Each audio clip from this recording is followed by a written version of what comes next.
Ang lakas ng atake nito ay hindi na rin napigilan ng barrier at sumabog rin ito palabas ng arena patungo sa area kung saan nandoon lahat ang mga disciple ng Beast Taming Sect. Nabahala ang Elder na bantay dahil sa tingin niya ay hindi kakayanin ng kanilang barrier ang atake ng ating bida kaya inutusan niya ang mga bantay sa barrier na mas lakasan pa ito upang walang masaktan ng mga tao. Ngunit sa kasamaang palad ay hindi pa rin ito naging sapat na oras para sa kanila na taasan ang lakas ng barrier kaya sumabog na lang ito na parang papel.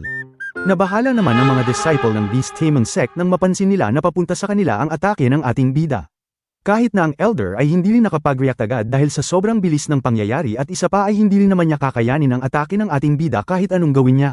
Dahil dito ay sila agad ang unang tinamaan ng atake at isang malaking pagsabog ang nangyari na siyang nagwasak sa kanilang mga katawan. Sumabog rin ang ataking ito hanggang sa labas ng arena kaya walang nabuhay sa mga disciple ng Beast Taming Sect. Nang mawala na ang mga usok ay halos nawasak na ang kalahati ng arena dahil sa sobrang lakas ng atake